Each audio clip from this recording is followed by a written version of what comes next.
You take any crazy idea. I don't know, it's hard to make up a very crazy one thing, witches or something like that, and you tell about what people used to believe in witches, and of course nobody believes in witches now, and you think, how? That's fucking any. But this is Mongolian Mindset, and today we're going to be typing Richard Feynman. We had one of our members say that Richard looks like Henley. So we're going to be typing him today. Someone said Richard Feynman they think was an intj. We've typed Henley, entp. So it's going to be interesting to see. That was fucking Annie right there, how he was just going off the cusp with some abstract shit, informative. But it seems like he is an ENTP just off that alone. But we'll go in and actually break it down using Linda Barrens Interaction styles and temperament combined with cognitive functions. We do have a breakdown of how to find anyone's personality type in our playlist. We also have a comprehensive breakdown of the cognitive functions one by one, and then we have a general one that's pretty fucking good. I'd say pretty fucking good. All you need to know. We also have different other sources that you can use, like figuring out which temperament intelligence they have, the core needs and all that's very important to type people, because that produces extra metrics that you can use to help you zero in on something. Like, for instance, I was talking to somebody about Scar, right? Scar from Lion King, and they said he's an ISFP, right? Off rip, I know the ISFPs have tactical intelligence, right? And Scar displays strategic intelligence, how he planned out everything to kill Mufasa, and he never once touched Mufasa. He made other people do all his busy work, do all his work. He wouldn't even kill Simba. So it's easy for me to conclude that he's strategic intelligence and he's a fucking INTJ. But whatever, people are people. So let's go look at personnel database. They have Richard Feynman as an ENTP. That's going to be interesting there. I mean, it is what it is. They have him as an ENTP. We think it's probably very likely there. Maybe they got this right. Sometimes, broke clock is right twice a day. But let's go ahead and look at the typing chart. So for ENTP, that's informative, that's initiating. Like, when these motherfuckers start talking, they can't shut the fuck up. Progression, they're all about making progress, or they're all about the journey of things. I like that, saying that better. TIFE, so they're going to be coming from their understanding. Everything is going to be coming from their understanding. As if you're coming from an INTJ perspective, it's about other people's references, like other people's framework, right? But an ENTP is going to be coming from their own understanding, how they understand something. TIFE, obviously, systematic, pragmatic, abstract, and SINE, okay? If he meets those metrics, we'll call him ENTP. This is going to be fun. So it's fun to find, type one of our members and then eventually find their fucking clone. That makes me so happy. It just brings a smile to my face. It's always fun. And maybe we'll pull up a little bit of Henley. We've had Henley on the typing twice, all right? Henley thought I typed him ENTP the first time. He didn't agree. He thought he was ESFP, came back, typed him ENTP again. Finally, he agrees with ENTP. It's funny. How could they believe? And guys, we're still doing the free typing sessions by us, but that will end by the end of the month. We're going to be taking a break. Got other projects I need to do. I need to get out the comprehensive breakdown of each personality types and other ventures with Christians. So that's going to be fun. And if you want to be a part to get typed by us, you better hurry up and do that. To do that, you have to join our Discord and subscribe to the channel. And from there, we will direct you to when you can get typed. Witches. Then you turn around and you say, let's see, what witches do we believe in now? What ceremonies do we do? Every morning I don't know, it's hard to make up a very crazy one thing, witches or something like that, and you tell about what people used to believe in. He just made that abstract concept up out of fucking nowhere. That's any. Witches, and of course nobody believes in witches now, and you think, how could they believe in witches? Then you turn around and you say, let's see, what witches do we believe in now? What ceremonies do we do? Every morning we brush our teeth. Look. Look at him searching for patterns. T.I. there. That's N-E-T-I for real. What is the evidence that the brushing the teeth does us any good in cavities? So you start wondering, Are we all? You start wondering. You start brainstorming. That's NE. Come on. Imagine if that's abstract. Okay. This is abstract as the Earth already. turns on the orbit, there's an edge between light and dark. And along that edge, all the people along that edge, are doing the same ritual for no good reason. Just like in the Middle Ages, they had other rituals. And you try to picture this perpetual line of toothbrushes going around. And you see how he like referenced like what people in the Middle Ages, whatever. That's a pattern, right? That's a pattern, right? Like I said, ENTPs are think the world is basically a spider web. Everything's connected, right? That's just a display of that. Around the Earth. It's to take the world from another point of view. This is ridiculously high, NE. Now, it may well be that brushing teeth is a very good thing because it gets rid of cavities, and you can find out whether it does or it doesn't by trying to find out. Now, you can ask your dentist, and he says, of course. And you say, how are the evidence? I have not found the evidence from dentists because they just learned it in school. Now, I'm not trying to argue. That's TE critic. That's TE critic right there. That is TE critic, right?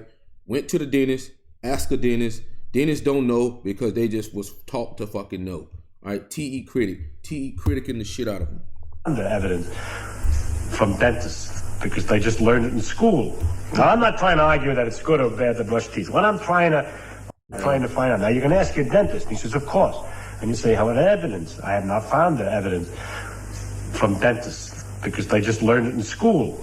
Now, I'm not trying to argue that it's good or bad. All right, you look backwards comment here. Bad to brush teeth. What I'm trying to argue for is to think about things from a new point of view. Think about things from a new point of view. NETI. Stop playing.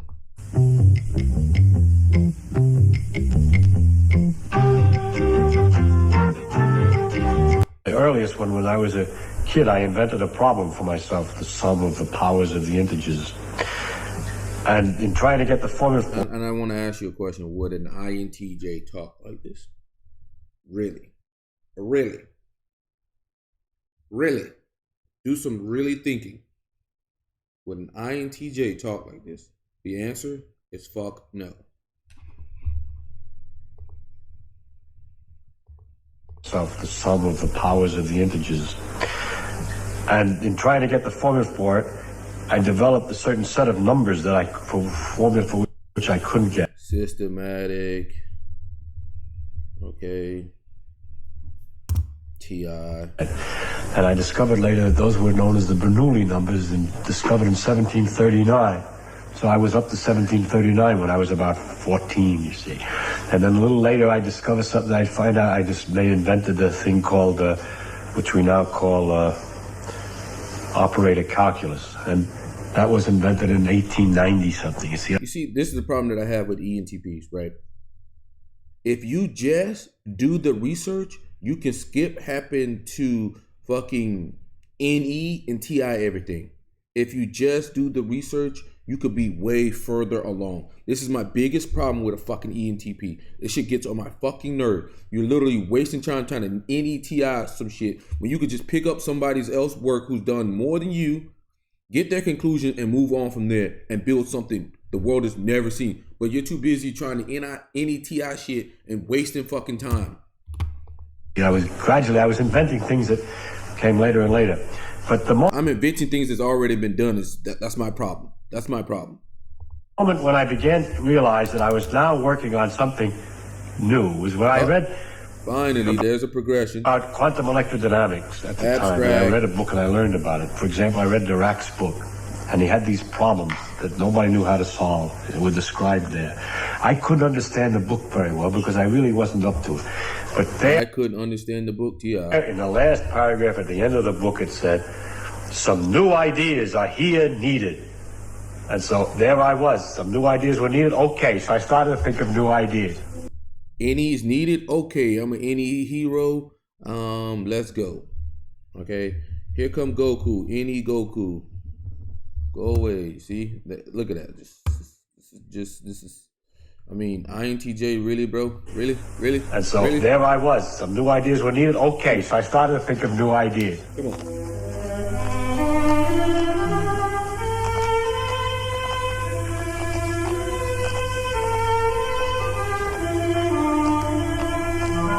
Richard Feynman, Nobel Prize winner, and his son Carl stepped gingerly down the wet cobbles of Millbank, high in the Yorkshire Pennines. Feynman, professor of physics at the California Institute. But my father had already taught me about the names of birds. Once we walked and he says, that's a brown-throated thrush. He says, know what the name of that bird is? A brown-throated thrush. In German, it's called a Fliegenflügel. In Chinese, it's called a Tinglong-tong. In Japanese, a Tahara, and so on. And multiple perspectives here, from Chinese to whatever the hell that is. When you know all the names in every language of that bird, you know nothing, but absolutely nothing about the bird. And then we would go on and talk about the pecking and the feathers. So I had learned already that names don't constitute knowledge. It's knowing the name of something. That's caused me a certain trouble since, because I refuse to learn the name of anything. So when someone comes in and says, you got any explanation for the Fitz-Cronin experiment? I says, what's that? He says, you know, that the long-lived K-meson disintegrates into 2 pies. Oh, yes, now I know. But I never know the names of things. What he forgot to tell me was that knowing the names of things is useful if you want to talk to somebody else. So you tell them what you're talking about. But the basic principle. I don't respect TFI. Okay. I mean, that's understandable. But, like you said, it bites me in the ass. Of knowing about something rather than just knowing its name is something that you stuck to, is it? Yes, of course. You have to learn. These are kind of disciplines in the field of science that you have to learn. That to know when you know and when you don't know, and what it is you know and what it is you don't know. And it's you got to be very careful not to confuse yourself. How else did he try and progress? mold your methods of thinking, the way you looked at the world? Well, we had a lot of little games, like he would say at the dinner table. He'd think of some little problem, and he'd say, suppose you were a Martian, we were Martians, and we came down to this Earth, and we'd look at it from the outside. I think his dad's abstract for sure. Right. And that, I can't explain exactly what he meant, but there's a way of looking something anew, as if you never saw it before, for the first time, and asking questions about it as if you were different. For instance, if you would ask, later I did some little amusing research for a paper in college on sleep. But it started with a question of his kind. Suppose you were a Martian who never slept. They didn't have sleep. You didn't have to sleep. And you came... Patterns, webs, connections, went from what his dad told him to use that to the same problem in college. Yeah. Down to this Earth, and you saw these people had this funny property that every day for a certain amount of time had to lie down and become unconscious. And then the natural question would be, how does it feel to get unconscious? What happens to you? Ideas run along and suddenly they stop? Or do they just run more and more slowly? But what happens to your ideas? How does it feel to become unconscious? So I tried to answer the question. What happens when you become unconscious? But I tried to answer the question. What happens? That's T.I. Look, this guy's not referencing anybody else's thinking. He's referencing his own thinking, right? This is very important to him. It's his own thinking here. This guy, really, INTJ, really. I mean, Jesus Christ. Some of this shit is just like, bruh, you should just know. Sometimes you should just fucking know better than this shit. You should just really know better than this shit. It's fucking sad. I find that these days you still, when you're faced with a particularly difficult problem, when you're absolutely stuck, you tend to say, let's look at it like a Martian would look at it. And sometimes there are lots of things that people did. For example, Maxwell put the equations together. The Faraday, he formulated the equations mathematically with some model in his head. And then Dirac got his answer by... Theoretical. A lot of times, you know, NTs are theoretically abstract. Just writing and guessing an equation. And other people got their answer, like in relativity, got the idea by looking at principles of symmetry. Now, all these methods, and Heisenberg got his quantum mechanics by thinking only talk about the things that you can measure. Now, all these ideas, we should only talk about things that we can measure. Try to define things in terms of only things you measure. Or let's formulate the equation mathematically. Or let's guess the equation. Or all these things are tried all the time. Look for symmetries. All that stuff is tried. All that stuff, when we're going against the problem, we do all that. That's very useful. But we all know that. That's what we learn in the physics classes, how to do that. But the new problem where we're stuck. We're stuck because all those methods don't work. If any of those methods would have worked, we would have gone through there. So when we get stuck in a certain place, it's a place where history will not repeat herself. And that's more, makes it even more exciting, because whatever we're going to... You see that? That's NE, right? He's talking about basically all of the shit that works doesn't work, right? You can't use that same shit no more. What do you get to do? You get to try new things. You need to experiment with new possibilities. NE. And he's giving you all that information to bring you full circle. That's what ENTPs do. They give you a shitload of information to bring that story that they got to circle. So a lot of times you listen to them and you're like, damn, this motherfucker talking. But they're trying to tie it all into one thing, but it just takes them so damn long. Going against the problem, we do. My brother does that shit. All that, that's very useful. But we all know that. That's what we learn in the physics classes, how to do that. But the new problem, where we're stuck because all those methods don't work. If any of those methods would have worked, we would have gone through there. So when we get stuck in a certain place... And that was a TI statement. If all those methods would have worked, then we would have went through that TI statement. It's a place where history will not repeat herself. And that's more, makes it even more exciting, because whatever we're going to look at the method and the trick and the way it's going to look is going to be very different than anything that we've seen before, because we've used all the methods from before. So, therefore, a thing like the history of the idea is an accident of how things actually happen. And if I want to turn the history around and try to get a new way of looking at it, it doesn't make any difference. New way of looking at it. I don't care. The only thing that the real test in physics is experiment, and history is fundamentally irrelevant. The most enduring legacy from history is fundamentally irrelevant. Jesus Christ. I don't know if that's always true. I think a lot of times you do have to study the greats to figure out where you need to go. A lot of times it make your path a lot easier. But hey. From his father was not just learning to question the physical world, but an enthusiasm for the inquiry, which at 54 Feynman still shares today. It has to do with curiosity. It has to do with people wondering what makes something do something. And then to discover that if you try to... What made something do something, T.I.? ...get answers that they're related to each other. That things that make the wind make the waves. And the motion of water is like the motion of air. Is like... That's that web shit that I be talking about with ENTPs. That's the shit I be talking about. Everything is connected. It has to do with people wondering what... Let's go ahead and knock off some of these metrics here.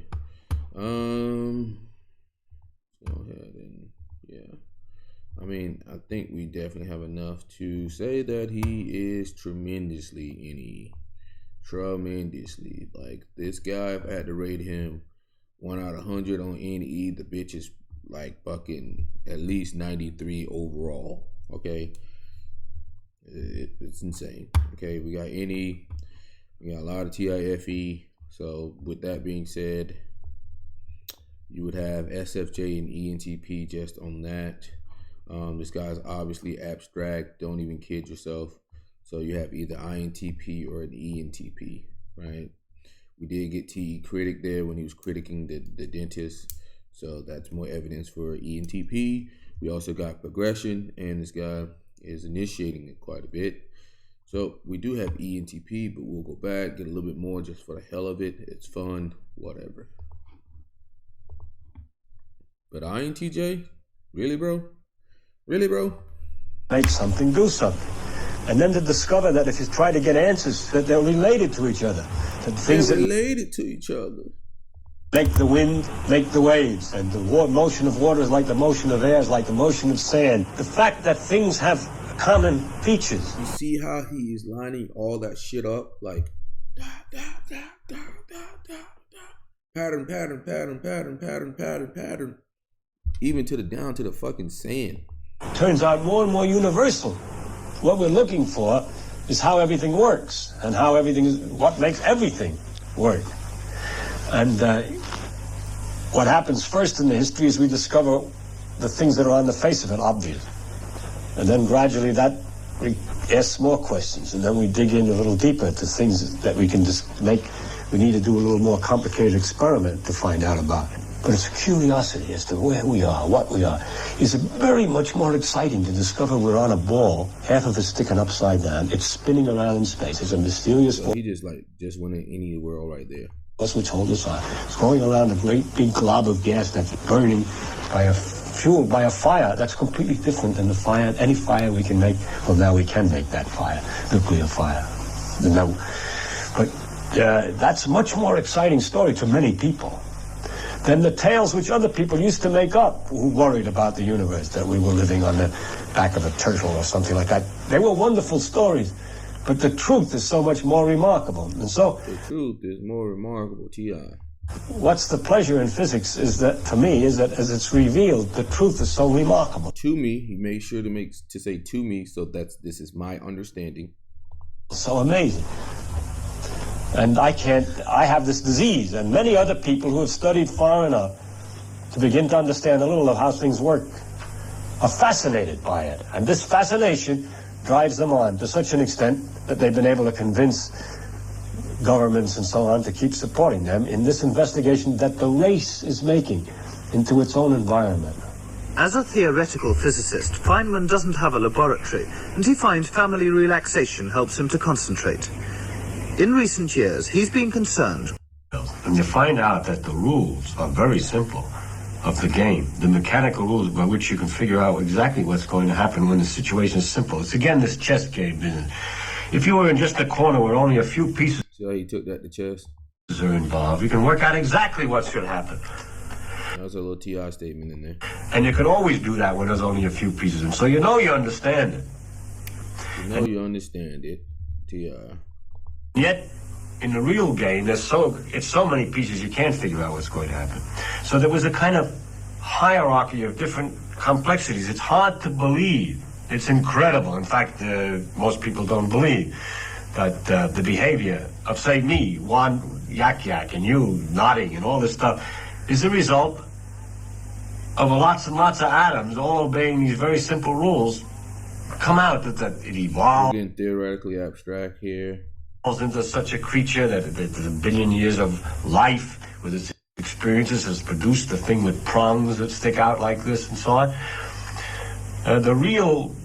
There's such a lot in the world, there's so much distance between the fundamental rules and the final phenomena that it's almost unbelievable that the final variety of phenomena can come from such a steady operation of such simple rules.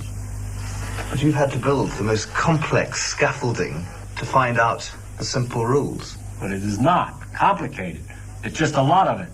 And if you'd start at the beginning, which nobody wants to do, I mean, you come in to me now in an interview and you're asking me about the latest discoveries that have been made. Nobody ever asks about a simple, ordinary phenomenon in the street. Like, what about those colors? Or something like that. We have a nice interview, explain all about the colors, butterfly wings, whole big deal. You don't care about that. You want the big final result. So then it's going to be complicated because I am at the end of 400 years, a very effective method. So he's talking about the progression here. People usually come to you and they want the algorithm, but they don't understand the progression, okay? Of finding things out about the world. In the search for the ground rules of the physical world, John Dalton worked out a comprehensive explanation over 150 years ago. He assumed that everything we see is made out of tiny atoms, that they're immutable and indestructible, and that atoms of different chemical elements like lead or copper have different weights. You know what's crazy? In the type community, it is so amazing how many people don't know the basics of science. It blows my fucking mind. I'm like, dude, I'm around idiots. Like, you talk about, like, gravity and shit, and they're like they don't know the calculations and shit. I'm like, what the fuck were you doing in school? Too small to be observed, the atoms and expand it so that it's ready to boil. Your low temperature and you decrease the pressure, it's ready to boil, and it has to form bubbles somewhere. And any little piece of dirt or any little disturbance, it'll form a bubble. In that condition, if a particle comes flying through from some machine, it leaves a track. It tears up the atoms along, the electrons are knocked off the atoms along its track. And we can't see that. But when the gas tries to expand, when the liquid tries to boil, the bubbles form around these charged particles which are left. So it leaves a string of bubbles are then formed. Then you can take a picture of the bubbles. And, so simplest. The one thing that I've noticed about INTPs versus ENTPs, right? When ENTPs talk, it's way more exciting, okay?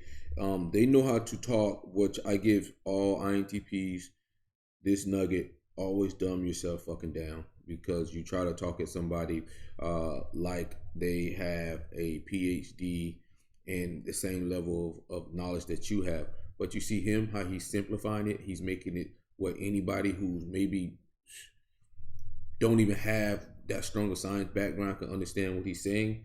That's how you can tell. And a lot of times, if you're struggling between ENTP and INTP, INTP's usually gonna put you to sleep when they start talking. Man, this guy's exciting. He's an ENTP. So that's one of the little things I have noticed. This is my thing that I've noticed. So, yeah.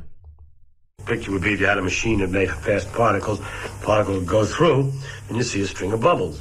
But if the particle on the way through hit the nucleus of another atom, then you see a string of bubbles and a kind of a Y if it made its recoil plus some other thing. And instead of a Y, it makes a more complicated tract, 3 or 4 coming out, and then one of them going along and going into 2. Then you know that some particle went along and disintegrated. Now, these things are going nearly at the speed of light. And so if you can see a short distance, a few centimeters, that corresponds to 1/10 of a billionth of a second. That is, if a track comes out, goes along here, and then bifurcates into 2, you know you made a particle which integrated into 2 in less than a 10 billionth of a second. So you see, it's not very difficult to find out about these things with clever techniques. If that was an INTP breaking it down, we'd be asleep right now. It'd be way too TI heavy. But yeah, we're gonna go with ENTP here, guys. Initiating, abstract, systematic. He's talking about models, theoretical models, systematic. So pragmatic, he's gonna care more about his own autonomy. Okay, it's very important to him. He's not talking about interdependence or anything like that. We didn't really get much of that metric, but what we did get, we got abstract and systematic a lot. Okay, so that allowed us to easily narrow down where we were going, and then we got a lot of NE and a lot of TI, so that let us know immediately we had an NTP here. And with the initiating in the progression here, being progression focused, he's about the journey of things, he's about the step by step, and informative. He is in the ENTP, right? He's an ENTP.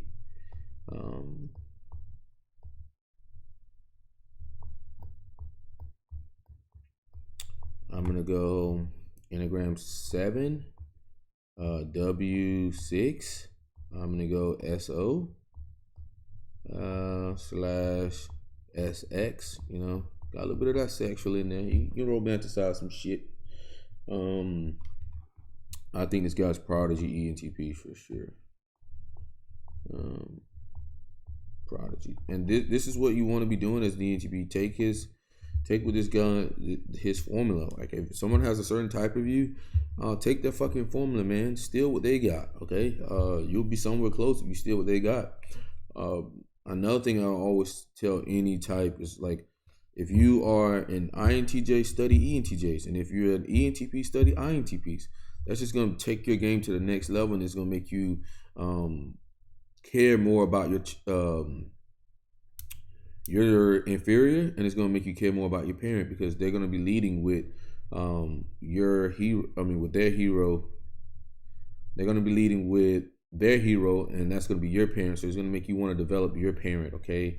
And it's going to make you see the importance of developing your inferior as well, because they got in child function, and there will be more out there, and you can see the utility of it, or you can see how they do it, okay? A lot of times, awareness is king, guys. Awareness is king. So we got him at Prodigy. This is hard. I'm gonna go. I gotta go normalizing, man. I mean, I can't go. I gotta go normalizing. Okay. He's shown to be able to get his PhD and things of that nature. I think it'd be very hard for the creative ENTP to do that. Just what I've noticed, okay, seems to be more normalizing. This guy's clearly not Andrew Tate or on the Andrew Tate level.